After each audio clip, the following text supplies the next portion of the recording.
నమస్తే, welcome to Suman TV. సాధారణంగా diabetes ఉండే వాళ్ళలో చాలా రకాల సందేహం ఉంటుంది. ఫస్ట్ ఆఫ్ ఆల్ తీసుకునేటువంటి ఫుడ్ విషయంలో చాలా డౌట్స్ ఉంటాయి. అందులో మేజర్గా రైస్ తినే అలవాటు మన సౌత్ ఇండియన్స్కి బాగా ఉంటుంది.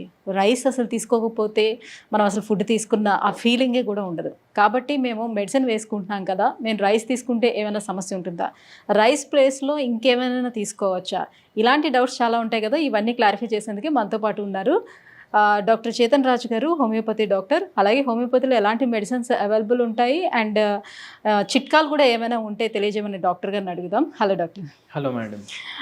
సార్, ఇప్పుడు సాధారణంగా డయాబెటీస్ ఉండే వాళ్ళు రైస్ తినొచ్చని కొంతమంది చెప్తున్నారు.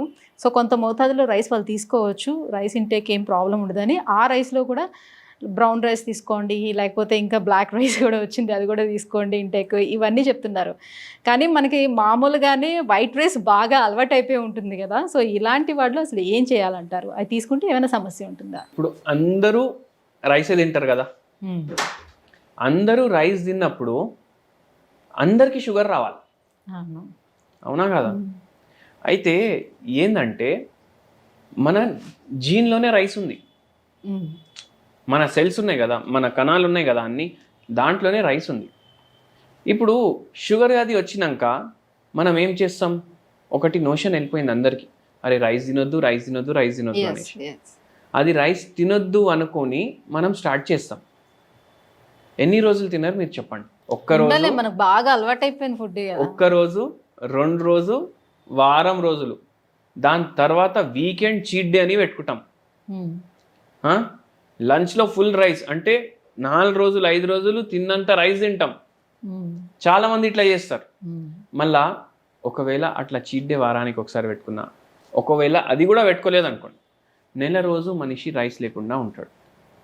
చాలా మందికి ప్రాబ్లం అవుతుంది రైస్ లేకపోతే. మన దగ్గర మనం డయాబెటీస్ పూర్తిగా రివర్స్ చేస్తాం. అండ్ ఏంటంటే హోమియోపతి మందులతోటి రివర్స్ చేస్తాం.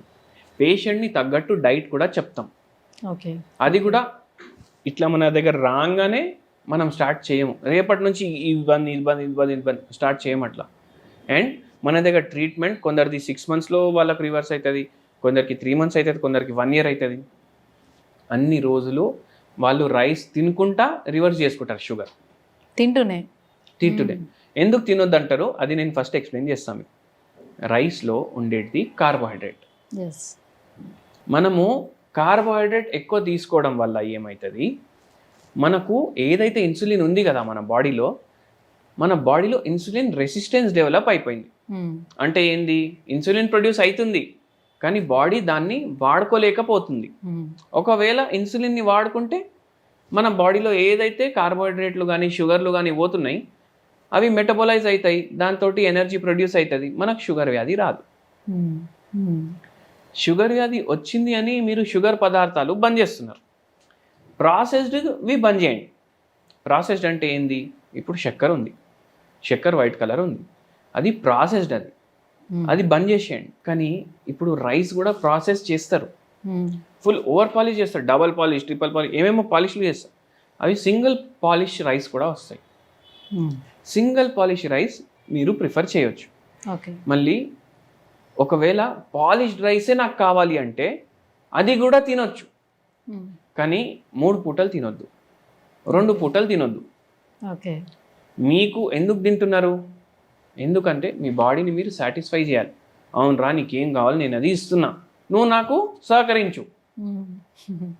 ఒక్క పూట మధ్యాహ్నం మీరు రైస్ తినండి. అంటే ఇప్పుడు ఈ బ్రౌన్ రైస్ కానీ ఇప్పుడు వచ్చిన ఈ బ్లాక్ రైస్లో కానీ కార్బోహైడ్రేట్స్ తక్కువ ఉంటాయా? అవి తీసుకోవడం వల్ల ఫైబర్ ఉంటుంది 5% ఎక్కువ. ఓకే, అంటే ఒక బౌల్ ఆఫ్ రైస్ 100% అనుకోండి, ఒకవేళ అది బ్రౌన్ రైస్ ఉంది అంటే దాంట్లో 95% మీకు రైస్ మటీరియల్ ఉంటుంది, 5% ఫైబర్ ఉంటుంది. 5% ఫైబర్ ఏం మారుస్తుంది మీ డైట్లో మీరు చెప్పండి, అవునా కదా? అయితే మధ్యాహ్నం తినండి రైస్, కానీ ఎంత తినాలి అనిపిస్తే దానికన్నా సగం తినండి. ఎంత తినాలి అనిపిస్తే దానికన్నా సగం తినండి. దాన్ని మీరు కాంప్రమైజ్ చేయవచ్చు దేంతో, సాలడ్స్ తోటి. అంటే కడుపు కూడా నిండాలి కదా, కడుపు నిండా తింటేనే మనకు సాటిస్ఫాక్షన్ ఉంటుంది. సాలడ్స్ తోటి కాంప్రమైజ్ చేయవచ్చు. మళ్ళీ దాని తర్వాత కర్రీ క్వాంటిటీ ఎక్కువ తీసుకోవాలి. ఓకే, కర్రీ క్వాంటిటీ ఎక్కువ తీసుకుంటే మనకు ఏమవుతుంది, ఫైబర్ ఎక్కువ పోతుంది. కడుపు కూడా నిండుతుంది, న్యూట్రిషన్ కూడా పోతుంది. సో ఇట్లా తినండి. నైట్ టైం చాలామంది ఏం చేస్తారు, అరే సగమే తిన్నాం కదా డాక్టర్ గారు అన్నారు, నైట్ సగం తిందాం అనేసి నైట్ కూడా తింటారు. అట్లా తినొద్దు. మీరు నైట్ ఏం చేయాలంటే ఏదోటి జొన్న రొట్టె కానీ తినండి, లేకపోతే మీకు మిల్లెట్లతోటి మీరు టిఫిన్లు చేసుకోండి. అది కూడా ఎన్నో క్లాక్ లోపు ఫినిష్ చేసుకోవాలంటారు వాళ్ళ డైట్. చూడండి, ప్రతి మనిషి వేరే. ఇప్పుడు కొందరికి నైట్ షిఫ్ట్లు ఉంటాయి, కొందరికి యూకే షిఫ్ట్లు ఉంటాయి, కొందరికి యూఎస్ షిఫ్ట్లు ఉంటాయి. వాళ్ళు ఏం చేస్తారు, వాళ్ళ ప్రకారం వాళ్ళు నడవాలి, నా ప్రకారం వాళ్ళు నడవలేరు. అయితే 1:30కి పడుకుంటున్నారు అనుకోండి, మీ డిన్నర్ 11కి అయిపోవాలి. అంటే ఏంది, 2.5 గంట ముందు అయిపోవాలి. సో బెడ్ టైం కన్నా 2.5 hours బిఫోర్ మనం ఫినిష్ చేసుకోవాలి. సార్, మరి హోమియోపతి ట్రీట్మెంట్లో పూర్తిగా నయమయ్యే అవకాశం ఎంతవరకు ఉంటుంది? జనాలు ఏం మర్చిపోయినరంటే, వాళ్ళు షుగర్ వ్యాధి వల్ల వాళ్ళకు ఇన్సులిన్ ప్రొడక్షనే ఆగిపోయింది అని అనుకుంటున్నారు. కానీ ఇన్సులిన్ ప్రొడ్యూస్ అవుతుంది వాళ్ళ బాడీలో. ఇన్సులిన్ రెసిస్టెన్స్ డెవలప్ అవ్వడం వల్ల అది యూటిలైజ్ అవ్వట్లేదు కదా. ఏమవుతుంది, దానికి ట్యాబ్లెట్లు స్టార్ట్ చేస్తారు. ట్యాబ్లెట్లు స్టార్ట్ చేసిన తర్వాత ఏమవుతుంది అంటే 250 mg తోటి స్టార్ట్ అయింది అనుకోండి, 500 mgకి పోతుంది. దాని తర్వాత ఇంకా పవర్ఫుల్ మందు, దాని తర్వాత ఇంకో పవర్ఫుల్ మందు, దాని తర్వాత ఇన్సులిన్కి ల్యాండ్ అప్ అవుతారు. అంటే ఏంది, రోగం అయితే పెరుగుతుంది కదా లోపట. ఒకవేళ రోగం స్టేబుల్గా ఉంటే డోస్ పెరగొద్దు, తగ్గుతుందంటే డోస్ తగ్గాలి. కానీ డోసులు పెరుగుతున్నాయి, డ్యామేజ్ కూడా అవుతుంది. కిడ్నీ డ్యామేజ్ అవుతుంది, లివర్ డ్యామేజ్ అవుతుంది, మోకాలు డ్యామేజ్ అవుతాయి, బ్రెయిన్ డ్యామేజ్ అవుతాయి, ఎన్ని ప్రాబ్లంలు అవుతాయి. కొందరికి కంటి చూపు పోతుంది షుగర్ వ్యాధి వస్తే. అయితే మనం ఏం చేస్తామంటే, ఏదైతే ఇన్సులిన్ రెసిస్టెన్స్ డెవలప్ అయింది బాడీలో, దాన్ని మళ్ళీ రివర్స్ చేస్తాం. హోమియోపతి ఆ పని చేస్తుంది. ఎందుకు చేస్తుంది అంటే, ఇప్పుడు నా దగ్గర పర్ డే ఒక 30 to 40 మెంబర్స్ డయాబెటిక్ పేషెంట్స్ వస్తారు. వాళ్ళందరికీ ఒకటే మందు ఉండదు. ఇప్పుడు మీకు డౌట్ రావచ్చు, అరే హోమియోపతి మందులు అన్నీ సేమ్ కనిపిస్తాయి కదా, మళ్ళీ మీరు వేరే వేరే మందు ఎట్లా అంటున్నారు అంటే, ఆ గ్లోబ్యూల్స్ అంటారు దాన్ని. చిన్న చిన్న గోళీలు ఉంటాయి కదా, దాన్ని గ్లోబ్యూల్స్ అంటారు. పేషెంట్ని బట్టి, వాని ప్రకృతిని బట్టి మేము మందు దాంట్లో కలిపేసి ఇస్తాం. అంటే ఇప్పుడు మామూలుగా అల్లోపతిలో అయితే ఈ పేషెంట్ అన్కంట్రోల్డ్ ఉంది, డయాబెటీస్ ఉంది. సో తనకు ఉన్నటువంటి డయాబెటీస్ ఏ పొజిషన్లో ఉందో చూసుకొని దాన్ని బట్టి ఇంత ఎంజీ అని పెంచుతూ వెళ్తారు కదా.